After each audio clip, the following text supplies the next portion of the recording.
Well, welcome to the live cast, everybody. This is our first this is our dress rehearsal for what might be a long-term sort of type of show we do. I don't know, once a month or once a week, but we're both on here, so say hi, Dad. Hey, howdy, guys. It's going to take a few minutes, I assume, for some questions to trickle in. So we're going to start with some questions that came in through Instagram, where we alerted everybody to this. We didn't put it on the main channel, the alert, because we didn't have time. All right, from Max Moran. Is it possible to show any more detail on the seismic strapping that you did on the back sunroom? I'm assuming he's talking about the back of the house there. Right. So it's not well, we can show a little more detail. A part of it now is above the roof sheeting and underneath the shingles. By the way, the roofing is on. It's been on for 4 months. We can show some more detail on where those drag struts tie into the floor diaphragm. That is still open and available to... So that's a good question, actually. I think we can get some footage of that if we remember before things get covered up. But so the answer is yes, but it is somewhat seismic. But the fact is that roof doesn't weigh much, and it has almost zero uplift. That's one of the things Dave Thomas told me, is that those posts that are in there with those super light-duty Simpson column bases and column caps, he said, are resisting almost no uplift at all, because the wind is not restrained, right? Anything that blows in there will get a little aerofoil lift just over the shape of the roof, but it's not stopped on one of the sides so that it really kind of piles up in there and blows the thing away. So it is sort of a minimalist attachment, sort of, but boy, those drag struts really stiffened it up. Great question. Let me chime in, because that was a tough thing to film. When we put the anchors in the stem wall, we talked about it then, and then you put the hanger on, and then the first floor, and the second floor. So I think what's happened, we've showed it a lot of times, but never actually in its entirety. Yeah, so probably. We can do better on that. Yeah. All right, next question. From Regand, I'm not sure, Regand, 1991. Union versus non-union. Boy, now that's a question. That's an important question, right? Because people get deeply, deeply sort of emotionally invested in this question, union versus non-union, union versus scab. And so I've had some experience both ways. By far, the preponderance of my time in grade has been non-union. But when I decided to be a carpenter here, 1978, probably 1979, I went down to Umpqua Community College and I signed up for what then existed here, which was a union apprenticeship program, and I took the test and I was accepted, and I was ready to start into that program with the clear knowledge that as soon as I started in, I had a job on a bridge crew. Now, at about the same time, I was starting to think Sawmill thoughts. And foolishly, I thought, I don't want to get stuck working on bridges. Bridges don't appeal to me. I want to build houses. And in that moment, I closed the door on something that has interested me ever since, the magic of projecting those spans and those compound curves and that super heavy construction. So I missed that. But anyhow, then I went to work non-union here and then in Wyoming and then went to Las Vegas, and I went to work for a contractor who double-breasted. And what that means is he had one part of his operation that was non-union, scab, and one part of his operation which was union.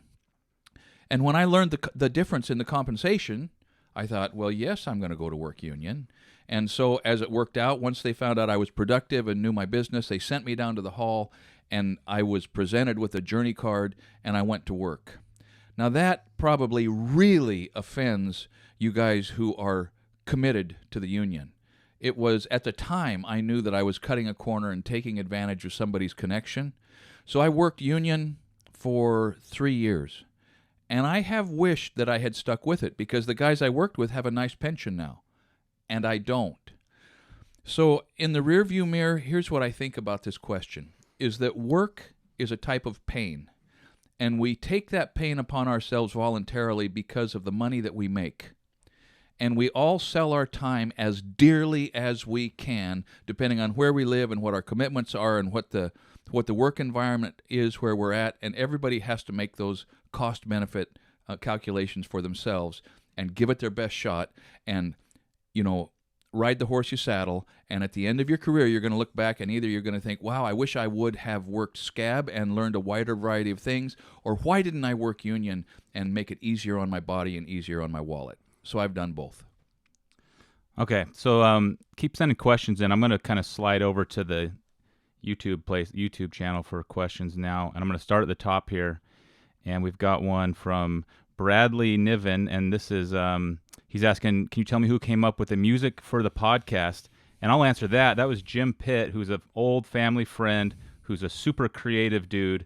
He created it custom for us with his instrument, his recording, and we totally love it completely. And I think we have his email or his contact information on our website, so I'll post that in the notes. But Jim Pitt. Let me riff on the Pitt family just for a second. Great question, Bradley. But the Pitt family, Greg and Kathy and Jim and Amy and Brian and Danny and Kevin, were neighbors in Las Vegas, and we became real friends. I mean, all the way across the board. And my wife and Kathy have stayed in contact for the last 25 years that we've been gone. Greg and I are in loose contact, but when we talk, it's like we've never stopped talking. And several of our kids remain in close contact, especially now with the channel. Brian and Jim, super creative guys, have been invaluable to us. All righty. All right, so keep posting questions on here. We're going to try to move through them. From Nate Joseph, will there be a separate HVAC unit for the upper floor? Great question, Nate. And boy, there's been a lot of static about the duct system in the crawl space. But you put your finger on the spot, and that is that we are using ductless mini split systems. The system that's in the downstairs is a ducted, ductless system with one unit dispersing air to 5 locations using one exterior compressor, one heat exchanger, yada yada. Each of the spaces upstairs will have its own mini split system. I think there are probably going to be 2 compressors and 5 cassettes or heads, distribution heads, maybe 6. That is a little bit up in the air. We're going to just make sure that the upstairs is comfortable. But the mini split system is an incredibly efficient innovation in climate control. You can set the thermostat for each of the spaces. You can turn a unit off for a period of time. The efficiency rating is high. I love them. I love them. And so that's the answer to your question. Yes. One system for the downstairs and then at least 2 separate systems for the upstairs that is broken down into probably 6 separate thermostats. All right, from Martin Lear. How's Cy been doing? Are you guys going to do any more videos with him? Cy's terrific. So he's restoring his 1934 Ford 1.5-ton truck. He's making knives steadily. His cows are dropping their calves on the ground right now. I think he's got 30 or 35 calves on the ground. No bummers yet. That is, he's not bottle feeding any yet, but he will be. He, what else? Cutting wood, just had some logging done on his place, cleaning up the mess from that, and he's 84. How many 84-year-old men, or women for that matter, are that incredibly busy? So he's doing terrific. He is going to continue to be on the channel a lot, probably more so once the house project kind of sunsets and we can get back into having more discretionary time to overlap with that wonderful friend. All right, from Casey Royland, what will this house sell for in your market? Casey, please let us know if you find out. We have no idea. It is such a different property, and it's not different, but we're in a really small town. Even on that street, it's not really comparable. We kind of overdid it, honestly. You're supposed to build and match the other houses in the neighborhood. We didn't do that, so I don't know. What do you think? I think Casey's probably got as good a guess as we do. My crystal ball is completely cloudy on this question, and besides, I'm deferring to Nate. I would say, I don't know, hopefully $500,000. If it's less than that, we probably won't sell it. Could it go more than that? Sure, anything's possible. But then again, if the economy keeps crashing, maybe we just keep it. So the economy's going to be great, and somebody's going to end up with that. But if we keep it for a while, we keep it. All right, Mike Miller, did you guys get a cordless Makita worm drive yet? No, we did get a cordless Skill, and we tried the Makita. But how's that Skill been, the cordless Skill so far? Just a teaser. Yeah, the cordless Skill, the concept is terrific. I mean, nobody loves dragging a cord around until you have to raise or lower the saw from height, and then you love having a cord on it. And I used it steadily for about a week, and I haven't used it since. So I'll just tease with this and say that I think that cordless skill saw would be fabulous inside a shop, in a woodworking shop, or, maybe, I don't know. I'll leave it at that and give you my reasons coming up pretty soon. All right, from Thomas, what do you feel is the best business plan? Stay small and keep it all, or go for the gold and grow it all? Nice rhyming kind of question. I like that. Yeah, so first of all, that is a question that, I don't, here's the real answer. I don't have any idea, because I stayed small, but you don't keep it all. Not so much, I guess, by choice, obviously, but more of probably an exaggerated awareness of my limitations. I have friends who went big, went for the gold, and did great. I've got one or two that went for the gold and went upside down. That's not great. So it just depends on your personality, man. If you like to argue and you like to fight and you like to sort of contend in order to get what you think is coming to you, then get just as big as you can, but have some kind of a safety net. And on the other hand, if you, like me, avoid conflict at all costs, stay small and keep maybe a larger percentage of it. All right. Couple quick comments I'm going to respond to while I'm seeing them. We got a comment from Plumber. That's Phil Rokas. He's right watching. On, Phil. Shout out to Phil. We got a question from Nate Joseph. Have you guys twisted Andrew Camerata's arm to get on the podcast?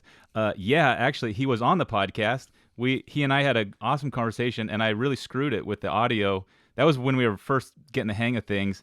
I have great audio from Andrew, and I just haven't taken the time to clean it up and put it out. But it was before he started the big re-roof on his castle, and now it's a little bit out of date. But I'll put it up. I'll try to get it up in the next week or two. It was really fun. I need to talk to him again. He's the real deal. All right, a couple more questions here. I enjoyed your crane videos. Let's see. I wish I was in your area. Take you on a tour. Okay. Concur with the question about Andrew Camerata. I just answered that. Keep shooting some questions up here, fellas, so we can keep moving. All right, from S.O. Chan. Have you put in place a backup solution for the videos? Yeah, actually we do. We have a NAS now set up. A viewer helped me get it installed and set up, and it's incredible. I have 28 terabytes, I think, of space to use, and it's about 80% full already. So yeah, Nate shot a lot of footage last summer. All right, from the Milkman, have you guys worked in Portland?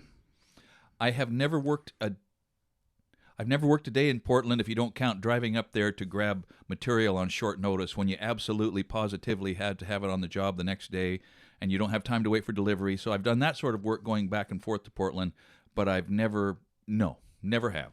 From David, did you have any concerns about the complexity of the roof lines when the drawings came back from the architect? So I had concerns about the complexity of the roof when I was roughing out the floor plan and drew some elevations at my own drafting table way back when, long before I went to Gary Fadness. I thought, wow, this is going to be a roof. And I told Nate a few times, this is really going to be a handful. And so the answer is yes and yes. I think it took years off my life sort of laying there. From the time I dug the footings, really all I could think about were those roof system connections. Great. All right. From Ryan Forslaw, what natural gas appliances are you installing, and why does everyone want gas? Ryan, just for everybody's information, Ryan's a great guy and a friend of mine here in Roseburg, and he is the go-to guy for Avista gas. And there is going to be gas hot water, gas range, a tap for a gas barbecue out the back, possibly one or two gas radiant heaters out in that covered patio. What am I missing, Nate? I think that's probably it. Yeah, that's probably it.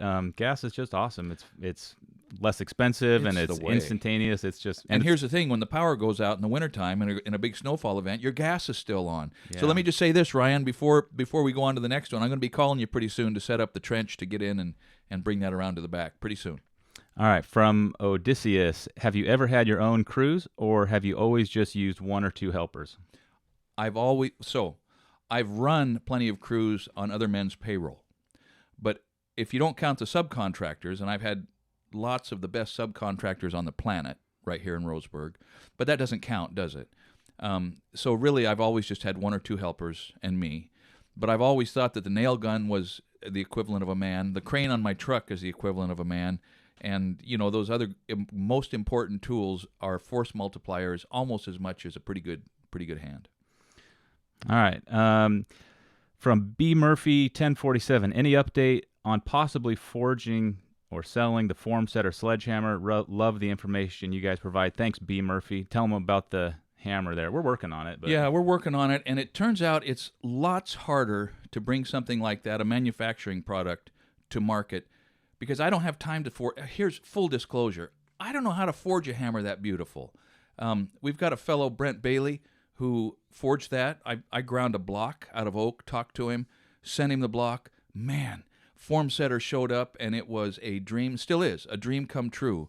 But Brent has, I think he has some complications in his life, and I'm not at all sure that he's going to be able to sort of, I think when we finally get around to having those for sale, there's going to be some pent-up demand, and I'm not sure exactly how I'm going to fill that demand. But it is one effective form-setting hammer. Yeah.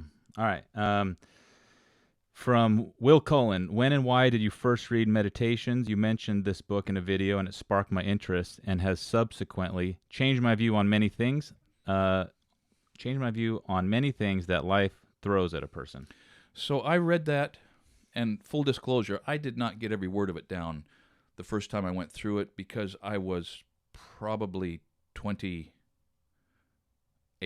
probably 25. I was still in Wyoming, and I remember realizing, okay, college is not in my future, which meant that education was going to be harder to come by, which meant that I was going to have to take a proactive role. And so I remember I went to the Powell City Library in Powell, Wyoming, and I thought, well, what would I read if I wanted to educate myself? And I thought, well, I'll start in on some classics, and a lot of those Roman emperors wrote some really important things. So separate from Roman emperors, I read, some Aristotle, and I read what was recorded that Plato had said, and then I discovered Marcus Aurelius and read Meditations or most of it, and it is full of wisdom. Great. All right. Keep posting questions, guys, and we will. I'm not sure how long we're gonna do this, but I think overall it seems like it's working. If everybody can hear us okay, then I would say this test is probably a success, and maybe we'll bring this to the main channel next time. Okay, from the Milkman, have drugs affected you during your crostruction? Little typo, but we get it. So yes, and yes. Legal drugs. I have struggled with back pain. I have fairly recently found out it was primarily just muscle spasms and scarred up muscles and all of that because of inflexibility. And so that spec house was built because of stretching exercises, doing sit-ups in the morning. My friend who's a physical therapist, Evan Ricks, just grinding me under his heel for about 3 months before the project started, and metaxalone, which is a muscle relaxant. So yes, metaxalone, when my back starts wanting to spasm and shut me down, it's great. Ibuprofen, I go light on it, much less now than I used to use. I used to use too much. I'm hoping that my liver is still viable. I think it is. So those two drugs, ibuprofen and metaxalone, are very, very useful for me. Okay, I'm going to give you two. I'm going to dish two up. One from Tony Pepperoni, one from Gabe's Trains. First one, how has your risk tolerance changed over the years? And then from Gabe, have you done anything with the Caterpillar tractor you have yet? Wow. Okay, so my risk tolerance has plummeted. I watch those videos of me running that sawmill, and I think, I'm not sure I would have nerve enough to run that thing now, or at least the way I was running it. And that's run it, not even build it. Yeah. Would I mortgage my family's future to build a sawmill when I'd never even seen another one run? I don't know if I would do that now, but that's a great point. I mean, there's different kinds of risk, right? And so when you get old, your risk tolerance typically goes down. And, the footage of me building that house, I really never took any risks building that house. I knew I wasn't going to fall. Does that sound stupid? Perhaps. But it would have been way different. It was a way different picture when I was piecework framing in Las Vegas. My partner, John Urban, I hope to get in touch with John Urban someday. John, if you ever run across the channel, I'd love to talk to you. But he introduced me to one of his friends. I was his new partner, kind of a junior partner, and he said, this guy will walk a string. And yeah, I was dumb. And the D2 cat. So here's what's coming up on the cat. I found last fall a factory-built angle blade for that 1942 D2, and I went out about a month ago, filmed it, took it off the old relic that it was on. I got the blade, all the cylinders. I got the attachments that go on the track frames. I got the valving. I got the reservoir. I got the pump. I think, all of it, and it's all in pretty darn good shape. But as it turns out, I'm going to have to extend the track frames and put another roll out on the nose of that little guy, because otherwise that blade's going to be turning him over on his nose all the time. So I need to extend the track frames, another roll, a couple, probably put in maybe 3 or 4 little rail segments on each side and 2 or 3 grousers. But that will be step 1. Step 2 will be a canopy, and step 3 will be a winch when I find it. I'll chime in. That cat was for sale for a couple years, and finally, when we had a serious offer, it was for like $2,000 or some number that was kind of $2,500 cash, and I went, yeah, I can't do it. It's just such a neat little thing. So with the blade, maybe we can have some more fun with it. All right, I'm going to run through a couple questions kind of quickly that I'll just touch on. Nate from Ryan Roads, how's a contractor storage facility doing in Arizona? Will we get an update? It's doing great. Maybe we could do an update, although there's not a ton to say. It's kind of a plain Jane business, just a bunch of contractors parking their trailers. But yes, if we're down there together, we could certainly do an update. And then Odysseus, any chance of more logging videos? Yeah, definitely a chance. Surprisingly, and we learned this very early on, the logging videos, which were really fun to make and we loved, and they almost got like just a fraction of the views.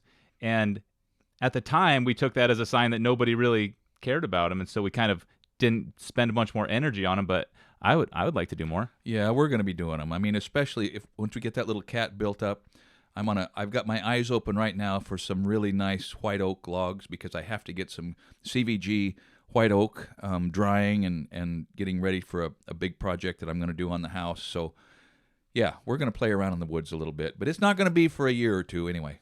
Yeah. All right, a couple more questions. Craig, your guys' production value has improved tremendously. Thank you, Craig. We feel like it has, and if you don't believe me, go back and look at some of our first videos, because, they were a little rough. So we have done, we've improved. So just so you know, that's all Nate. It all kind of looks the same to me, but he has a pretty discerning eye for that, and he investigates the equipment, and he gets opinions from people that know, and so blame it on him. We did last week, our pre-dress rehearsal live test was just me, and we talked about gear, and that question came up. So if you're interested in some of that, you can find that video that came out a week ago or so. All right, from Buddy89, and this got answered as well in that one, so maybe we don't spend time with this. Are we going to find out who the man with the corncob pipe is? Yes, you will. Go watch that one, because I mentioned that there's a lot to say, and it deserves the full attention of a full video, not just kind of a casual remark. Let me just say this. He is one of the most remarkable men and craftsmen that I've ever met. Yeah. All right. To the top crane, everything has risk versus reward. If the rewards are substantial, the risks tend to follow suit. Isn't that the truth? Yeah. All right. From Daryl, do you still have your sawmill? Daryl, great question. No.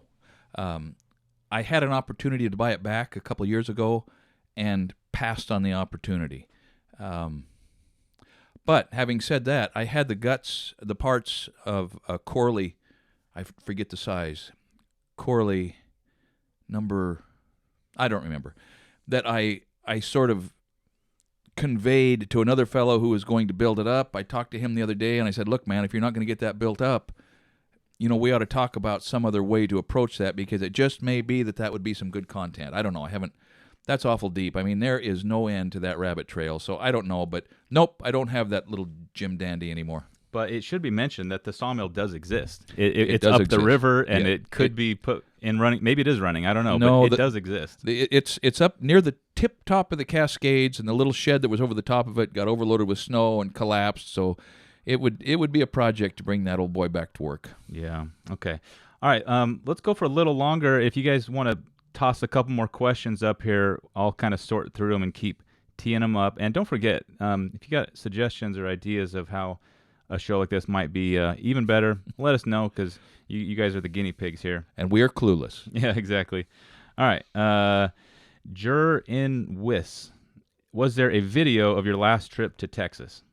No, there wasn't, right? No, we didn't capture any footage down I there, didn't sorry. go on that trip, and so that's one reason. But the second reason, you guys were just having a good time and doing your thing. So Yeah, and Nate was he was so burdened by how far behind he was in the amount of footage he had and the amount of work to turn it into videos that he had his nose on the grindstone. And so Kelly and I went, and he stayed. All right, Tony Pepperoni, have you ever struggled balancing family and work? Every single day. Yeah, and the older I get, the more I realize that I probably didn't get it quite right most of the time. In fact, I was thinking about this just about last week, that the day before you die, everybody knows this, right? That they wish they would have spent more time at the office. No, never. Nobody says that ever.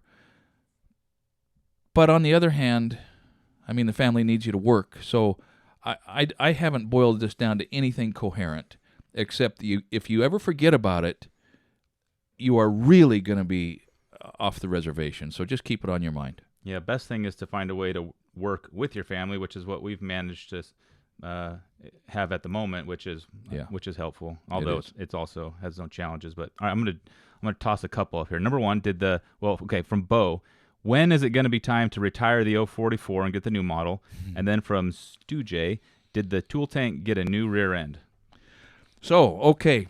So when the 044 is cold, if I haven't run it for a week or a month or 3 months, it takes 15 yanks to make her go. That gets a little tedious. I had it in a shop not too long ago, and they said, "Yeah, I don't think it's worth putting any money in this," and that was a hard thing to hear. So if I ever pick up another logging job, or if we set our hand to really doing some serious logging videos, it'll probably be time for another thrasher. But in the meantime, that's a great old tool. I would, let me just say this: the bar's a little too long for me now. I have lost 1.5 inches in height, and I think a lot of that just in the last 7 or 8 years. And I think it's a 34-inch bar on there, and it used to be just right, but now it's a little too long, so it's probably time to scale back all the way around. What was the other question? About the rear end of the truck. That's come up a couple times. There's the status of what happened there. Okay, yeah, it broke so it was the strangest thing. I started hearing a click, click, click, click, click, and then the click got louder, and pretty soon it was almost a knock. And so Wes came up, and he was walking alongside the truck as I was, trying to narrow it down. At first we thought it was a transfer case, and anyhow, he took the cover off the rear end, and it was fine. He turned everything slowly and tapped and touched and tapped and put it back together, and I can't remember what he did. I think we were getting ready to pull the transfer case apart, and I drove it about another 1/4 mile, and all of a sudden it was an unmistakable clanging and banging, and a tooth had broken off, I think, the pinion. I don't remember. Broken right off. I've saved the tooth. I'm going to include it in a canister Damascus project one of these days. But it has new guts. Same housing, same, but new guts. Yes. All right, and I'm going to probably do a couple more, so if you got anything last minute, toss them up now. But this question has come up a few times, and this came up in the show we did last week that I did. Questions about which of the remaining trades you're going to do and which ones you're going to sub out. And somebody asked on mine about I think the finish work, if you were going to do the finish work, and I guess the kitchen, all that kind of stuff. So maybe run them through what subs to expect and what things you're going to do. Okay. So to begin with, I've found 3 guys that are going to help me with the exterior finish. I am not climbing up and down that south wall on that scaffold to put that siding up there. Just not doing it. So I've got 3 40-somethings right at the peak of their game that are going to come and give us a big boost there. Second item, I'm not painting it. Not doing it. Lousy painter. So I'm going to sub those. Well, the siding exterior finish is partially subbed. I'm going to be there with my bags on, doing the stuff on the ground and cutting and handing and running the forklift. But once we get inside, Phil the plumber is going to plumb it. Cascade Electric is going to wire it. Jim Allen Drywall is going to handle the drywall. Home Insulation is going to handle the insulation, so the insulation and the venting component is why we went with the 14-inch I-joist in the roof system rather than, maybe a 2x12 or something. But so what else are we subbing? Yes, I will be doing the finish work. I'll probably hire a carpenter to help me because there's going to be miles of base. It's going to be a tall, level, Craftsman-style base. The case will be wide. It'll be great. I'm not building the cabinets. I am not capable of building a nice set of cabinets. Let me just throw that down. Cabinets, I can do shelves. I can do those kinds of things. I can run case and base and trim windows pretty darn well. And I can put stairways in fine, but I'm not set up for building carcasses and doors. So I'm not sure who's going to do the kitchen cabinets. I'm hoping that Jeff Wilbanks will be able to handle the interior painting for me. If so, you're going to love meeting Jeff. He is a consummate painter, interior painter. What have I forgotten? Anyhow, all the mechanical.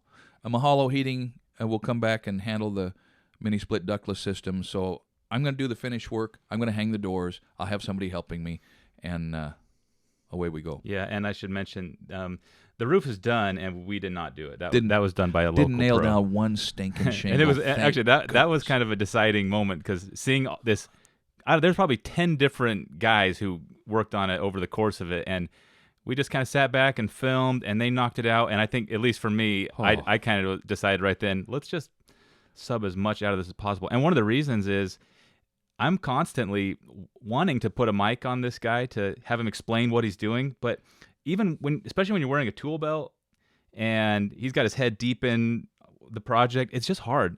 But when someone else is doing it, it's much easier for us to make better videos. So you're going to see that kind of really soon, like with the roofing videos. I think the videos are better when subs are doing them. So it'll be more of that than it has been up till now, right? Yeah. And let me just say that I got all the exercise that I needed last summer. Okay, we're hanging in there without having to continue to bust it. Oh, and the elephant in the living room is, we're going to forge a railing and a banister system that, in the entry, and we're going to make a copper range hood. So I'm going to have plenty to do with templating and mocking up, and I'll be right in there underfoot making a pest of myself for those poor guys that have got to wrap that up. All right. Well, let's do one or two more. Somebody asked me if I'm in Antifa, whatever that is, which is, I got to think, just a witty comment. Hello from Sacramento. Let's see. Everyone wishes, this is from Scott Settlemeyer. Thanks, Scott. What's he say? Everyone wishes they would have built something differently. Have you discovered anything yet you wish you would have designed or built differently? We're going to make a couple little retrofit adjustments, probably, but they're very small as far as a closet size and a closet location. I think more like your whole career. I don't know if it's just the house, but just in general. That's how I read it. Oh, okay, whole career. Yeah, there's been a number of things. I told the story of the fountain that Warren Hafen and I did in Las Vegas 35 years ago now that was just a disaster. That haunts me. That's a little... I may take another run at that after I've thought about it a little more, because it's probably a pretty good... Actually, let me tell you this one. When I first got... full disclosure. I got a contractor's license when I was 21, probably 22. I had no business entering into contractual agreements to build things for people then.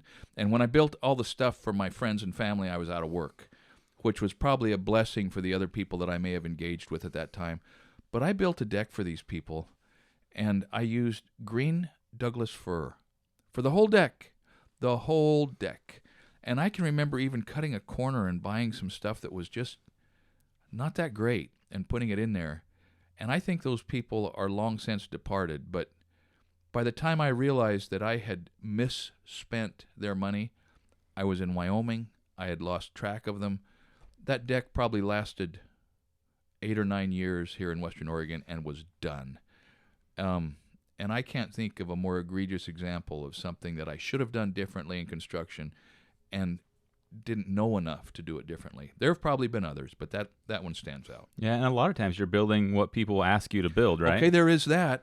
In a remodel or addition, you try not to tell the client that, boy, that is one of the dumbest design decisions I've ever seen or heard of. You just can't tell them that any more than you can tell them what color to paint it, right? You never give your client your opinion on colors.